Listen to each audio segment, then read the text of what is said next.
दोस्तों, अस्सलाम वालेकुम। क्या हाल चाल आप सभी को। उम्मीद करता हूँ आप लोग ठीक होंगे, बेहतर होंगे। तो आज मैं फिर आपके लिए एक न्यू वीडियो लेके आया हूँ और ये वीडियो आपके लिए बहुत इंटरेस्टिंग होने वाली है और ये वीडियो को आप पूरा देखें। अगर आप पूरा नहीं देखेंगे तो आपको समझ में नहीं आएगा। और इसमें जो बताया गया है, इस्लाम धर्म इतनी स्पीड से क्यों बढ़ रहा है, तो क्यों बढ़ रहा है, तो हमें ये जानने के लिए मेरे वीडियो में बने रहिए ताकि आपको समझ में आ सके। अगर आप पूरा वीडियो नहीं देखोगे तो आपको समझ में नहीं आने वाला कि कि क्यों बढ़ रहा है। तो ये जानने के लिए इस वीडियो में बने रहें ताकि आप समझ सको कि इस्लाम धर्म इतनी स्पीड से क्यों बढ़ रहा है और इसको कौन बढ़ा रहा है। तो ये जानेंगे हम विनय दुबे से। विनय दुबे बहुत बड़े यूट्यूबर हैं, वो भी एक यूट्यूबर क्रिएटर हैं, बहुत बड़े हैं। तो उन्होंने इस्लाम धर्म को बताया है कि किस तरीके से इतनी स्पीड में इस्लाम धर्म बढ़ रहा है और कौन बढ़ा रहा है। तो चलिए ये जानते हैं। और दूसरी बात ये दोस्तों कि कोई सा भी धर्म हो, इसलिए इस्लाम धर्म हो या हिंदू धर्म हो या कोई सा भी धर्म हो, किसी भी धर्म का मजाक नहीं उड़ाना चाहिए। मैं मुसलमान हूँ या आप हिंदू हैं या कोई भी है, जिस धर्म का जो भी इंसान है, तो कोई भी किसी के धर्म का मजाक ना उड़ाए।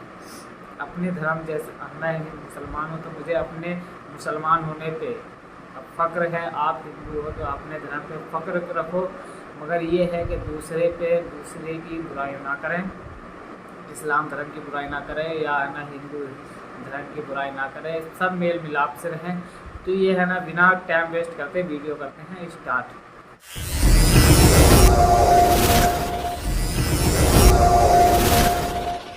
नमस्कार दोस्तों, मैं विनय दुबे मुंबई से। मेरा ये वीडियो आपको थोड़ा सा हंसा सकता है, थोड़ा सा सोचने पे विवश कर सकता है। ये वीडियो बनाने का मेरा मकसद किसी धर्म को ना अपमान करना है, ना मजाक बनाना है, लेकिन केवल वास्तविकता दिखाना मेरी एक जिम्मेदारी है एक नागरिक होने के नाते। तो मैं वो हकीकत आपके सामने पेश करने जा रहा हूँ जिसे देखने के बाद आपके दिमाग की बत्ती डिगमिग डिगमिग करने लगेगी। डिगमिग मतलब चालू बंद होने लगेगी। ये क्या हो रहा है। किसी भी धर्म को बढ़ने के लिए उसमें सबसे बड़ा हाथ उनके धर्मगुरुओं का होता है। इस्लाम में अगर आप देखें तो ऐसे बहुत सारे मौलवी साहब हैं, मौलाना साहब हैं, धर्मगुरु हैं, जो जगह जगह पर सभाएं लेते हैं, उसमें अपने दीन की शिक्षा देते हैं कि किस तरह से इस्लाम को बढ़ाया जा सकता है, इस्लाम के नियम क्या हैं, हमें क्या मानना चाहिए, कैसे हमें रहना चाहिए और किस तरह से इस्लाम को लेकर पूरे देश में एक मैसेज देना चाहिए। इस्लाम एक लौता ऐसा विश्व का धर्म है या फिर एक व्यवस्था है जो बड़ी तेज़ी के साथ फैल रहा है।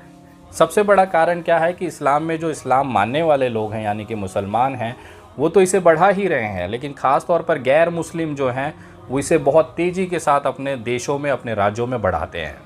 मामला ये होता है कि जब अगर सनातन की बात की जाए, भारत की बात की जाए, तो इस देश में बहुत सारे ऐसे सनातनी साधु संतों को इस्लाम ने भाड़े पर काम करने के लिए रखा है।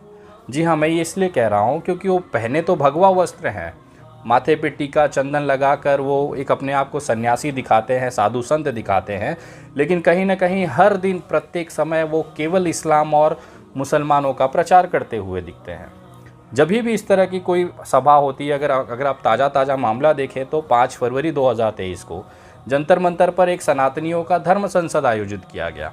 उस पूरे धर्म संसद की अगर आप वीडियो उठाएंगे तो हर वक्ता जो कि साधु के गणवेश में था, साधु संत वाला जैसा हुलिया बनाया था, कितने तो उसमें महामंडलेश्वर थे, उनका पूरा अगर स्पीच उठा के देखेंगे तो केवल इस्लाम और मुसलमान के आसपास फिरता हुआ नज़र आया। उन्होंने कहीं पर भी अपने भाषण में ये नहीं बताया कि हमारी भगवत गीता में ये शब्द का इस्तेमाल हुआ है या ये प्रकरण है जिसको हमें अपने आप को अंदर उतारना है और हमें गर्वान्वित महसूस करना है। उन्होंने ये नहीं कहा कि इस प्रभु श्री राम जो थे मर्यादा पुरुषोत्तम थे, किस वजह से थे, किस चीज़ों से थे, अगर हम उसको अपने जीवन में उतारते हैं तो हम भी एक बेहतरीन इंसान बन सकते हैं। क्योंकि प्रभु श्री राम का जो जीवन परिचय है वो बहुत ही मर्यादा पुरुषोत्तम वाला है। इसके उलट अगर आप इनकी सभाओं के भाषण देखेंगे तो उसमें ये बताया गया कि कैसे इस्लाम, कैसे सनातन और कैसे कुरान की आयतों में क्या क्या लिखा हुआ है। मुझे समझ में नहीं आता कि भगवा साधु संत का गणवेश लेकर अगर आप कुरान की आयतों की बात करेंगे तो कहीं ना कहीं इसमें इस्लाम के प्रचार और प्रसार में ही मदद हो रही है। उन लोगों के अंदर भी जो सनातनी भाई हैं, हिंदू भाई हैं, उनको भी ये सोचने पर मजबूर होना पड़ेगा वो क्या करेंगे। जब आपकी बात सुनेंगे, एक साधु संत के मुंह से ये चीज़ निकली है कि कुरान की ये आयतों में ऐसी ऐसी चीज़ें लिखी गई है, तो वो गूगल पे जाएगा, कुरान को हिंदी में ओपन करेगा, इंग्लिश में ओपन करेगा और उसे पढ़ने की कोशिश करेगा। जब वो पढ़ेगा तो उसको दिखाई देगा कि कुरान के आयतों का जो मतलब ये बता रहे हैं इसका ठीक उल्टा है कुरान में आयतों का मतलब। कारण ये है कि ये अपने हिसाब से हिंदुओं को और सनातनियों को भड़काने के हिसाब से आयतों का मतलब निकाल देते हैं। उसी का ठीक उल्टी तरीके से अगर आप सही में वास्तविकता की कुरान के आयतों का और उसका सही मतलब निकालेंगे तो आपको पता चलेगा कि कुरान जो है एक शांति फैलाने वाला, मानवता और इंसानियत को बनाए रखने वाला एक ऐसा ग्रंथ है, एक ऐसी किताब है जिसका एक अच्छा जीवन परिचय उसमें बताया गया है। कुरान ही वो किताब है जिसमें ये बताई गई है कि मज़दूर की मज़दूरी उसके पसीना सूखने से पहले दे देना चाहिए। कुरान ही वो किताब है जिसमें ये कहा गया है कि अगर आपका पड़ोसी, चाहे वो किसी भी धर्म का है, समुदाय का हो, चाहे वो हिंदू ही क्यों ना हो, सनातनी ही क्यों ना हो, अगर उसका पेट भूखा है, अगर उसके घर में भोजन नहीं पड़ा है और आप भोजन करने जा रहे हैं, आपका जो निवाला आप खा रहे हैं वो हराम है। बहुत सारी ऐसी चीज़ें कुरान के अंतर्गत दी गई है, लेकिन उसी का एक गलत मतलब निकाल कर, तोड़ मरोड़ कर हमारे सनातनी जो साधु संत हैं इसे सभाओं में पेश करते हैं। मैं आपसे कहना चाहता हूं कि आप सनातनी साधु संत हैं, आपने भगवा चोला पहना हुआ है, बहुत सारा रुद्राक्ष पहन के, चुंडी उंडी लगा के एकदम बढ़िया से तैयार होके पूरे गेटअप में जब आप माइक पे आते हैं तो कृपया करके सनातन धर्म के प्रचार प्रसार की बात करें। आप मुसलमानों को काट कर इस देश में जो एक तबका है उसे ये प्रभावित करते हैं कि ऐसी क्या बात है, हमारे साधु संत मुसलमानों से क्यों परेशान हैं। और जब वास्तविकता वो देखते हैं, ज़मीनी स्तर पर जब भाईचारा देखते हैं तो उन्हें ये लगता है कि ये जो साधु संत कोई साधु संत नहीं है, एक नकली गणवेश में बैठा हुआ भारतीय जनता पार्टी का टट्टा है जो केवल अपने मुंह से एक विचारधारा के ये वीडियो स्किप ना करें और है ना आपको आखिरी में पता चलेगा कि बहुत अच्छी बात बताई है। यही कारण है कि भारतीय जनता पार्टी खुद ऐसे लोगों को लास्ट में क्या कहेंगे गौर से सुनना है। अगर उसका लाइव उदाहरण आप देखें पिछले 1 सालों के अंदर तो आपको दिखाई देगा नुपुर शर्मा का केस। नुपुर शर्मा भारतीय जनता पार्टी की प्रवक्ता थी, एक गलत बयान की वजह से 1 मिनट नहीं लगा भारतीय जनता पार्टी को उनके पिछवाड़े लात मार के उनको पार्टी से बाहर किया। आज नुपुर शर्मा डर डर के ज़िंदगी जी रही है और जिस पार्टी के लिए उन्होंने ये सारा चीज़ रचा था, पार्टी ने भी उनको थूक कर गटर के पानी में बहा दिया।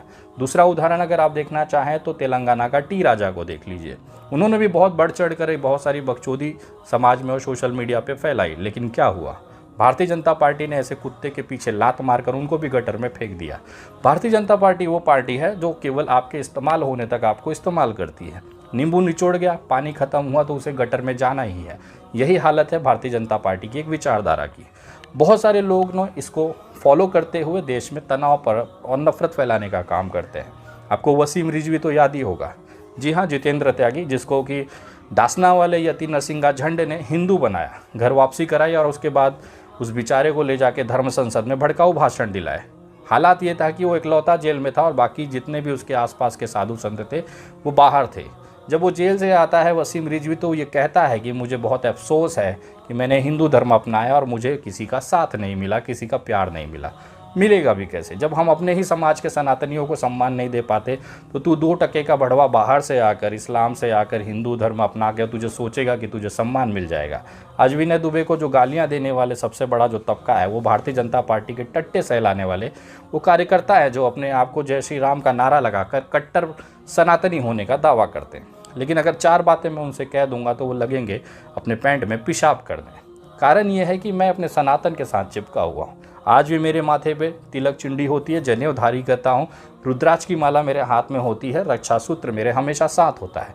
मैं भले किसी भी विचारधारा की लड़ाई लड़ूं लेकिन मेरे अपने सनातन धर्म पे मुझे गर्व है। मुझे रामचरितमानस में ये दिखाया गया कि किस तरह से सबरी जैसे एक जाति विशेष की महिला को प्रभु श्री राम ने अपने दिल में जगह दी, उनकी माता का सम्मान दिया। आज वो देवी हैं। मैंने श्री रामचरितमानस में मैंने ये भी देखा कि रावण जैसा विद्वान पंडित भी असुर की कैटेगरी में माना जाता है।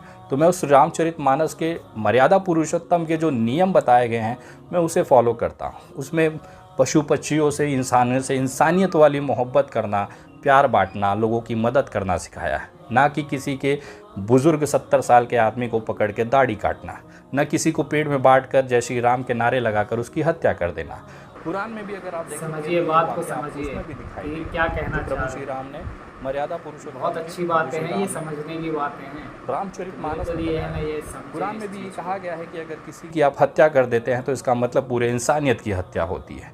अगर आप ग्रंथों को सही तरीके से पढ़ें, ग्रंथों का सही से विश्लेषण करें, तो आपको पता चलेगा कि कुरान के अंदर, बाइबल के अंदर, गीता के अंदर जो चीज़ लिखी गई है वो भाषा अलग हो सकती है, उसका उद्देश्य अलग हो सकता है, लेकिन उन सब का मकसद केवल एक है, इंसानियत, भाईचारा और शांति का प्रचार प्रसार करना।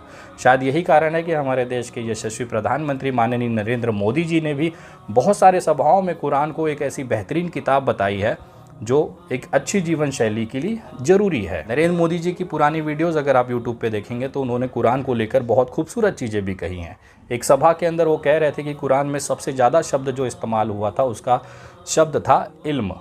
उन्होंने इसलिए ये शब्द का इस्तेमाल किया था क्योंकि अगर एक व्यक्ति शिक्षित है, अपने दिमाग का सही सकारात्मक इस्तेमाल करता है, तो इस देश के अंदर, समाज के अंदर वो प्यार और मोहब्बत और भाईचारा और इंसानियत ही पालेगा। लेकिन उसके उलट मैंने देखा हूँ कि हमारे सनातन धर्म में ऐसे बहुत सारे कलंकित करने वाले साधु संत हैं जिनके मन में मुसलमानों के प्रति, इस्लाम के प्रति इतनी नफरत भरी हुई है कि उन्होंने अपना मकसद, अपना संन्यास का सत्यानाश कर लिया। एक साधु संत, एक सन्यासी वो होता है जो अपने प्रभु के भक्ति में लीन होता है, उसे दुनियादारी, लोभ, माया, लाभ, लालच से कोई मतलब नहीं होता। लेकिन इसके उलट वो केवल अपनी राजनीतिक महत्वाकांक्षा और सोशल मीडिया पे थोड़ा सा व्यू और थोड़े से पैसों के चक्कर में वो अपने सन्यासी, अपने चोले को, अपने भगवा कलर को अपमानित कर देता है। अभी आपने पठान का हालत देखा था कि किस तरह से भगवा बिकनी को लेकर ये तमाम लोगों ने बाइकआउट किया, लेकिन देश की जो सकारात्मक जनता थी उन्होंने पूरा समर्थन पठान को दिया। आज हालात ये हैं कि बाइकआउटिया गैंग मुँह छुपाते हुए घूम रहे हैं। इस पूरे वीडियो के विश्लेषण में अगर आप एक चीज़ देखेंगे तो आपको एक चीज़ समझ में आएगा कि पूरे सारे कृत्यों में, चाहे धर्म संसद हो, चाहे सोशल मीडिया हो, चाहे नेताओं की बात हो, चाहे सनातनियों की बात हो, चाहे साधु संतों की बात हो, उसमें केवल एकमात्र चीज़ जो है वो सभी में कॉमन है, सामान्य है, वो है इस्लाम, कुरान और मुसलमान। वो लगातार उसमें अपनी बात करते हैं और इस्लाम का प्रचार करते रहते हैं। यही कारण है कि आज इस्लाम जो है बड़ी तेज़ी के साथ पूरे विश्व में फैल रहा है। मुसलमानों की अपनी ताकत है इस्लाम को आगे बढ़ाना, दीन की शिक्षा बढ़ाना, इंसानियत, भाईचारे को बढ़ाना। उसी साथ में जो गैर मुस्लिम हैं, जैसे सनातनी भाई हो गए, बाहर कंट्रियों में अगर आप चले जाएंगे तो यहूदी हैं, ये तमाम जो लोग हैं ये पूरी तरीके से इस्लाम का प्रचार करने में लगे हैं। शायद यही कारण है कि फुटबॉल वर्ल्ड के और बड़े बड़े जो बॉलीवुड सेलिब्रिटीज़ हैं या हॉलीवुड सेलिब्रिटीज़ हैं, वो हर साल कोई ना कोई इस्लाम धर्म को कबूल कर लेता है। उनको दिखता है कि नहीं, ये बहुत बेहतरीन कौम है या बेहतरीन एक धर्म है जिसको लेकर आगे जीवन जिया जा सकता है। तो यही कारण है कि इस्लाम की जो तेज़ी से बरकत हुई है उसके पीछे सबसे बड़ा जो योगदान है वो मुसलमान और इस्लाम का तो है ही, उसके साथ साथ गैर मुस्लिम लोगों का भी है। भारत में ये हालत आपको धर्म संसदों में देखने को मिल जाएगी। ये वो विश्लेषण है जिसको बहुत कम लोग वास्तविकता से जोड़ पाते हैं। हकीकत है ये, इसे आप मुंह नहीं मोड़ सकते। अगर आज इस्लाम को बढ़ाने में सबसे ज़्यादा योगदान मैं कहूँ तो डासना वाले यति नरसिंहालाल और उनके तमाम उस तरह के नकली जो संत हैं, ऐसे लोगों का हाथ है। लोगों के अंदर एक भावनाएं उन्होंने पैदा की, और जानने की उत्सुकता पैदा की। जिनको नहीं भी पता था वो भी कुरान की जो आयतें हैं उसे खोजने लगा, पढ़ने लगा। तो कहीं ना कहीं उनको समझ में आया कि ये लोग जो बोल रहे हैं वो खुला झूठ है। वास्तविकता में कुरान में ऐसी कोई चीज़ें नहीं है। जिहाद का मतलब होता है अपने अंदर के बैठे हुए गलत चीज़ों को मार देना, लेकिन उस जिहाद को जिहादी दिखाकर एक आतंकवाद से जोड़ दिया गया। बहुत सारे मैंने बीजेपी के प्रवक्ताओं को ये बोलते हुए देखा कि आतंकवाद का कोई धर्म नहीं होता, लेकिन हर आतंकवादी मुसलमान और इस्लाम से ही क्यों जुड़ा होता है। ये गलत बात है मेरे भाई। भारत का जो पहला आतंकवादी था वो था नाथूराम गोडसे। उसने अपनी नुन्नी नहीं कटवाई थी, खतना नहीं करवाया था। वो मुसलमान नहीं था, वो सनातनी था। वो सनातनी था जो जिसने देश के बापू महात्मा गांधी की हत्या की। हमारे भारत के ऊपर जो सबसे बड़ा कलंक आतंकवादी घटना का लगा है वो नाथूराम गोडसे के नाम है। मैं बताना चाहूँगा ये वही नाथूराम गोडसे है जिसको भारत का पहला आतंकवादी कहा गया है, और ये मुस्लिम नहीं है। तो ये जो विचारधारा है कि केवल मुसलमान ही आतंकवाद फैलाता है, ये बात गलत है। मालेगांव में भी जो बम ब्लास्ट हुआ था उसमें जो आरोपी पकड़े गए थे उसमें अधिकतर जो लोग थे वो सनातनी ही थे। तो ऐसा नहीं कहा जा सकता है कि इस तरह की घटनाएं केवल मुसलमान ही करता है। हमारे हर समाज में कोई ना कोई गंदगी के ऐसे लोग, विचारधारा के लोग होते हैं। इसका मतलब ये नहीं है कि उस पूरी कौम और पूरे धर्म को ही हम गलत करके कटघरे में खड़ा कर दें। बलात्कार अगर किसी ने किया है तो उस व्यक्ति ने किया है, ना कि उसके धर्म में। अगर एक व्यक्ति के क्रिए हुए के एक व्यक्ति के आतंकवादी हमले से अगर किसी को अगर आप पूरे धर्म को जोड़ देंगे तो चिन्मयानंद जैसा इंसान भी बलात्कारी है। इसका मतलब पूरा सनातनी जितने हैं वो बलात्कारी नहीं है। यही फ़र्क होता है सोच और विचारधारा की। मैं लगातार कोशिश करता हूँ कि जो इंसानियत और मानवता है उसे देश में फैलाया जाए।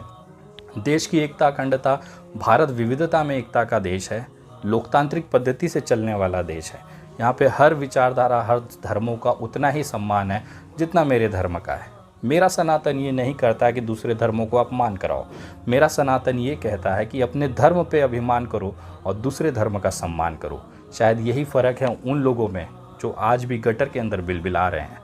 150 से 200 रुपया पर दिन की कमाई करने वाले घर का आटा नहीं ला पा रहे, और उसके उलट मोहब्बत बांटने वाले, इंसानियत की बात करने वाला विनय दुबे आज जगुआर में घूम रहा है। अगले 2 हफ्तों के बाद BMW Z4 में घूमेगा, मर्सिडीज़ SLK में घूमेगा। कारण यह है कि ऊपर वाला देखता है कि आप इंसानियत, अगर मानवता और जिस तरह से उन्होंने बताए हुए सिद्धांतों पे चलता है तो बरकत अपने आप मिलती है।